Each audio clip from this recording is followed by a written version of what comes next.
I'm here with Bernie, who's an entertainment attorney from America. So, and would you like to tell us what big names you've got signed at the moment? Well, we work with lots and lots of artists in all genres of music. But, for example, in the world of rap, you may know Schoolie D, Bahamadia, Freeway, P.D. Crack, Timbaland's younger brother Sebastian, Trina, UGK, and Bun B are some of the major clients. We also represent in management Lady Gaga's manager and some record labels such as Amalgam Digital, New Groove Music, and many others. Obviously, like getting a big record deal is like the dream that all bands aspire to.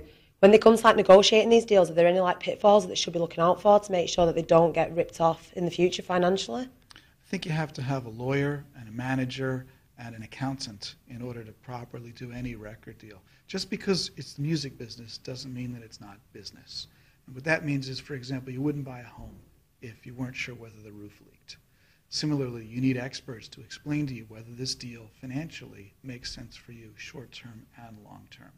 And that means hiring people who have done it before and who understand the difference between a good deal and a not-so-good deal. You also have to examine what's the best way for me to advance my career. Do I want a short-term deal? Do I want just in this geographical territory? Or do I want a long-term worldwide deal? Many record labels these days are starving financially.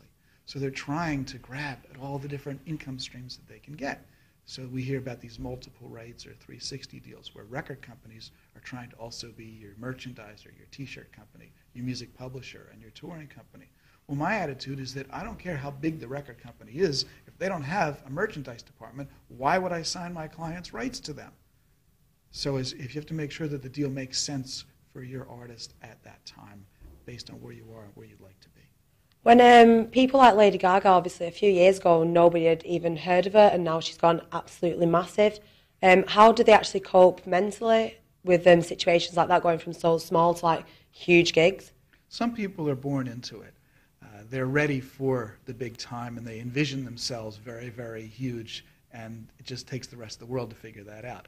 Other artists have to grow as their career grows. I think the most important thing for any artist, whether they be a pop artist, a rap star, a rock star, is that they have to remember who they are. Ultimately, you're the same person as you were a few years ago. You still put your trousers on one leg at a time. And I think you need to remember that in order to properly connect with your audience and not lose sight of the fact that you're still a musician and a songwriter and a performer, and you may be performing to larger numbers of people less frequently in larger venues, but you're still essentially doing the same thing. The Rolling Stones have always tried to focus on the people in the first 10 rows when they're doing their performance. Even though they know that they're half a block away in a giant stadium, they're still playing to the people right in front of them. And they have to have that connection with the fans.